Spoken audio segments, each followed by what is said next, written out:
custom-made greenhouses to suit your needs. Grow year-round. Strongest greenhouses that will last a lifetime. From agricultural to lounging to entertaining. For more information, go to WisconsinGreenhouseCompany.com.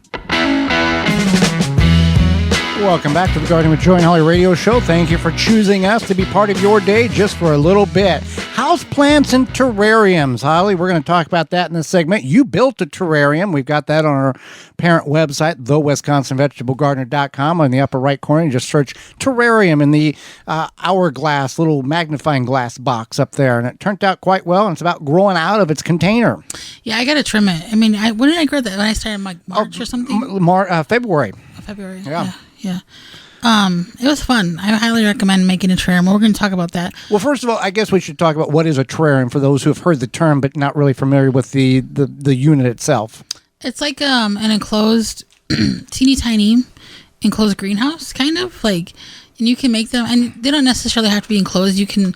I found a book at the library, and they showed all these different types of terrariums. Open They have ones books at the library now. Yeah, and I highly recommend going to your library to find a terrarium. And this thing, you put it together in February, and did the steps in which the book indicate, and all books are on this particular thing are pretty much identical. And we've not opened it since, and it is flourishing because it is its own ecosystem. Yeah. So yeah, what you do is you put like a gravelly rock layer, and then you can do a moss layer, and then a soil layer. And these don't have to be very thick layers. You can do it's based on your container. You've got a 10-gallon glass. What is it called? 10-gallon glass jar, basically. Yeah, it's a jar with a lid, and I mean, you can make your own lids. You know, you can get creative, but it's not airtight. I mean, it's pretty airtight, but it's not like super sealed. It's not like a bottle with a cork. No. So you can make different ones, and then I added, in the soil layer, I added plants, and then I put more moss on top of the soil after I planted the plants, and I put a little it's kind of like a fairy garden-esque decor. And some people do like dinosaurs or whatever strikes their fancy. You could put Star Wars figurines in there. Well, there's no limits to what creativity level you want to express. I mean, you don't even have to put anything. No. Or you could paint on the glass around like the soil and moss layer to make it pretty. But I like seeing the different layers. So yeah. And it's by a west-facing window, so it only gets evening sun sometimes. And well, because we got a blind down. Yeah. And it's never lost any pigmentation because of the plants in which you've selected. Now, plants vary based on your area, but it doesn't have to be in direct sunlight. You ideally don't want them in direct sunlight if you don't have to have them in direct sunlight, I guess. Because they're kind of like miniature houseplants. Yeah, basically. And you can do your research. I, again, got the book from the library, looked up some options, and then I went to my local garden center where they have quite a plethora of houseplants. And I got miniature ones because obviously you don't want to, unless you're building a huge terrarium, you don't want to make a huge one. Huge terrarium is called a greenhouse. Yeah. But in the book, they showed like people using those small aquarium, glass aquarium things. So a terrarium is in the eye of the beholder, and anything can be a terrarium if you choose to make it meet the certain criteria that is required. And then some people do them with air plants, which you do have to water a bit differently. I don't really know a whole lot about air plants, but that's an option as well. That wouldn't be as enclosed because I think air plants get moisture from the air. I'm not really sure. They're like tropical, so they grow on trees and in the tropics, and as it rains frequently, they pick up the moisture that comes off the tree. There you go. You know more about air plants than I do. But again, your mileage may vary. You could make miniature in glass Christmas ornament terrariums if you feel so inclined. So you could do a mason jar, like a large mason jar. I just had this glass 10-gallon. It's not 10 gallons. It's like 5. It's a solid 5. Yeah. It's round with a very domish-like lid. I had this glass thing, jar, whatever you want to call it. It's like an apothecary jar. And I was like, this will make a great terrarium. So that's what I did. It's only been sitting here for like 10 years. Right. I think my dad, it belonged to my dad originally. So yeah, I would highly recommend it. It's fun. It's something you do like in the middle of winter when you're like kind of bored and you're like, I need some greenery in my life. And well, you can get houseplants. Houseplants is a good option. Yeah. So houseplants are very beneficial. They can help improve air quality. They reduce stress and anxiety, just like building this terrarium. Not that I was feeling stressed or anxious. It just gave me a happy little boost of... Well, you got to be careful what kind of plants you get, because if you get a plant like on the Addams family, you got to feed it every day. I think it would be fun to have Morticia would feed it, and then it would, you remember... That's another thing you can do is if you want to maybe grow a specific type of plant, like a carnivorous plant, because those are real. You could do some research on those, and then you could have like a whole hobby. So that would be good for your mental health.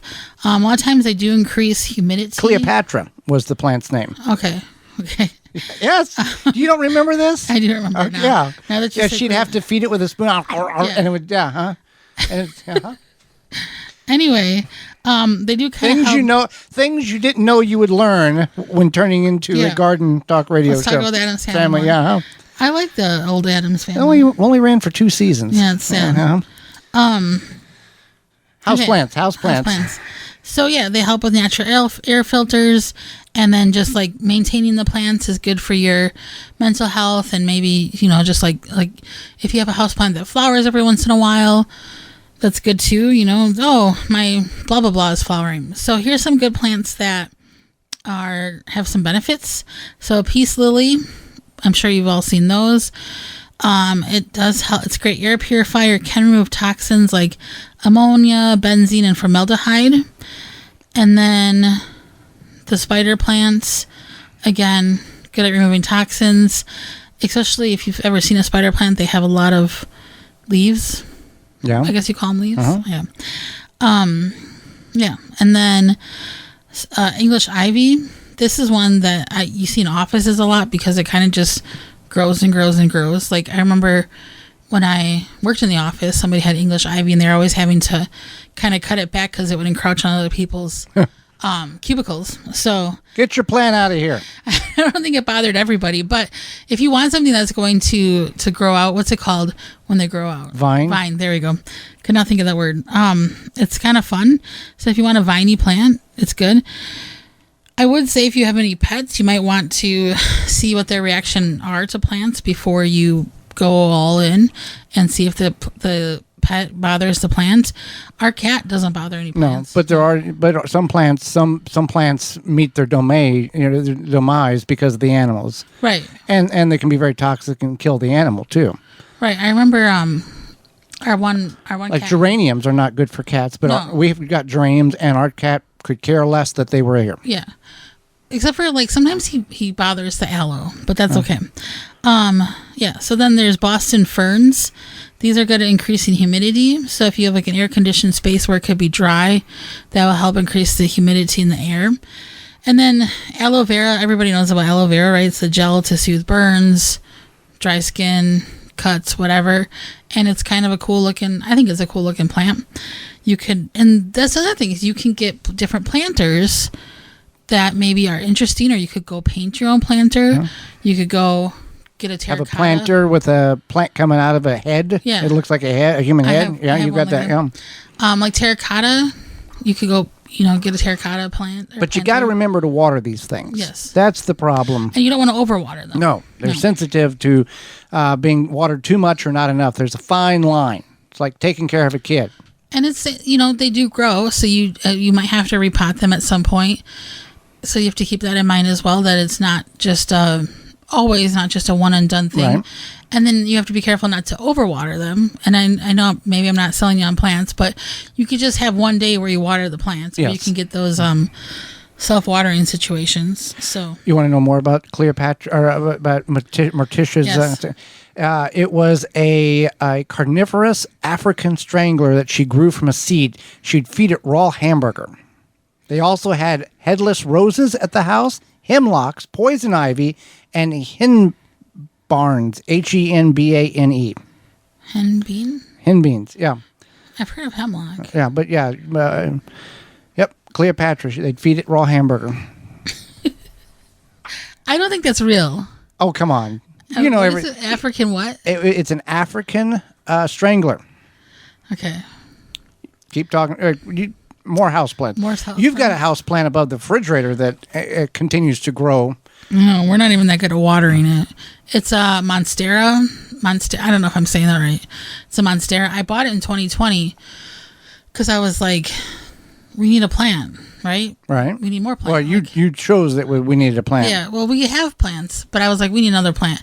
And, yeah, it's doing pretty good. I should probably repot it. I should work on that. But we don't have any potting soil right now, but that's okay.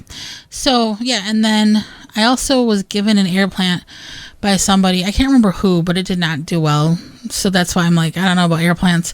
But a lot of people have a lot of success with air plants. So there's that. And then we have the terrarium. We have aloe. What else do we have? We had coleus inside for a long time. And then also I just want to remind people, don't forget you can grow a lot of herbs inside, like lavender, chamomile, lemon balm, and people like that for aromatherapy, teas, etc., just to have around, especially something like lavender. That's a nice smelling plant. We've grown, now if you want to do something that's edible, you can do microgreens inside. Not quite a plant. You can do bean sprouts in a jar. So it's not like you have to maintain that a little bit, but it's something that you can eat and enjoy, and you can get creative. So there you go. I thought you were going to talk about the. People can find more. I gave enough teas that they can dig it up on their little social media. Yeah. Okay. Well, summer is nearly getting to completion. The kids are mostly back in school, and the nights are getting cooler.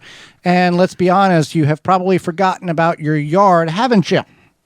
Yeah, just because it's fall doesn't mean we want to forget about our yards and those Japanese beetles either. They may be gone, but they're not far. Not only did they feast on your roses and berries this summer, they laid eggs in your turf so that they can start again next year.